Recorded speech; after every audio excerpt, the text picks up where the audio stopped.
आकाशवाणी गोरखपुर से क्षेत्रीय समाचार।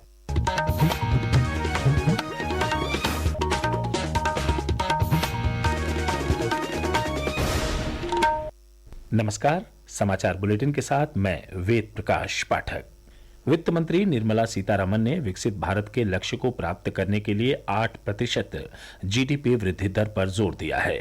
नई दिल्ली में आज कौटिल्य आर्थिक सम्मेलन के उद्घाटन सत्र को संबोधित करते हुए उन्होंने कहा कि वैश्विक अस्थिरता के बीच घरेलू कारकों से देश की विकास दर मजबूत बनी हुई है।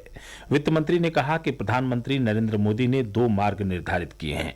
पहला मार्ग 2047 तक विकसित भारत का लक्ष्य प्राप्त करना है, जबकि दूसरा मार्ग आत्मनिर्भरता के जरिए भारत को विकसित बनाना है। प्रधानमंत्री नरेंद्र मोदी कल नई दिल्ली से 62,000 करोड़ रुपए से अधिक की लागत वाली विभिन्न युवा केंद्रित पहलों का शुभारंभ करेंगे।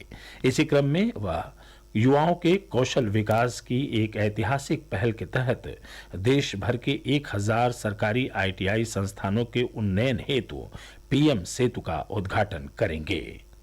प्रधानमंत्री नरेंद्र मोदी के लोकप्रिय मासिक रेडियो कार्यक्रम मन की बात ने आज अपने 11 वर्ष पूरे कर लिए हैं। मन की बात का पहला एपिसोड 3 अक्टूबर 2014 को विजयादशमी के अवसर पर प्रसारित किया गया था। एक रिपोर्ट।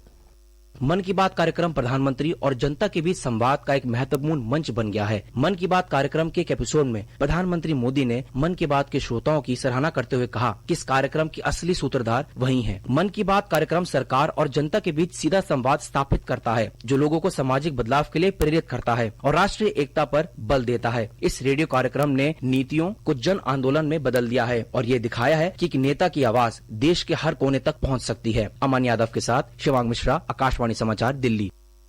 मुख्यमंत्री योगी आदित्यनाथ ने आज गोरखपुर के गोरखनाथ मंदिर परिसर में जनता दर्शन कार्यक्रम के दौरान 200 से अधिक लोगों की समस्याएं सुनी। उन्होंने संबंधित अधिकारियों को लोगों की समस्याओं के प्रभावी निस्तारण का निर्देश दिया। मुख्यमंत्री ने इस मौके पर अधिकारियों से कहा कि नागरिकों के जीवन में खुशहाली लाना सरकार का संकल्प है, इसलिए जन समस्याओं के निस्तारण को प्राथमिकता दें। प्रदेश के बरेली जिले में स्थिति शांतिपूर्ण और नियंत्रण में है। शहर में सामूहिक नमाज के बाद हुई हिंसा के एक हफ्ते बाद शुक्रवार की नमाज से पहले कई संवेदनशील इलाकों में सुरक्षा कड़ी कर दी गई थी। हिंसा के बाद अब तक 82 लोगों को गिरफ्तार किया गया है और नामजद व अज्ञात लोगों के खिलाफ 10 एफआईआर दर्ज की गई है। प्रशासन ने जिले में इंटरनेट सेवाओं पर 48 घंटे की रोक लगा दी है।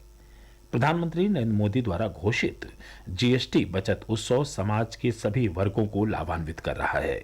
एक रिपोर्ट।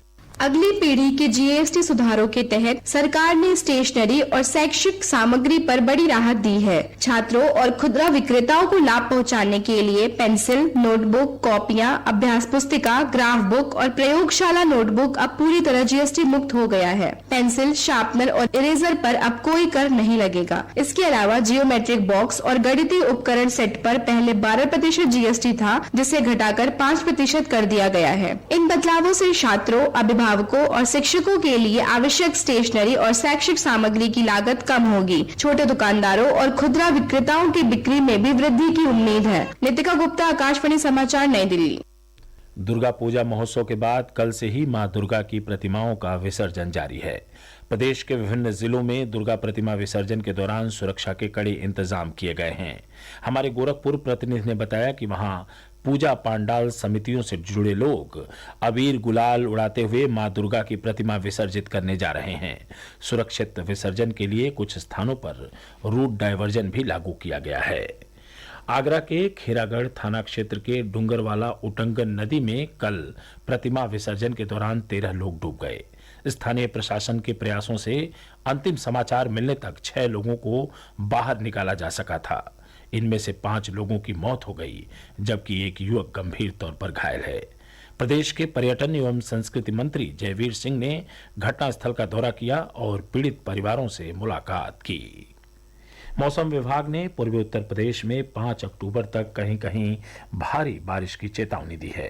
विभाग के अनुसार इस अंचल में आज और कल कहीं कहीं बिजली गिरने और तेज झोंकेदार हवा चलने की भी आशंका है। इस बीच आज प्रदेश के गोरखपुर और प्रयागराज सहित कई अन्य जिलों में हल्की से लेकर तेज वर्षा होने से मौसम का मिजाज बदल गया। प्रदेश के पूर्वी हिस्से में अभी भी आसमान में बादल छाए हुए हैं। समाचार समाप्त हुए। नमस्कार।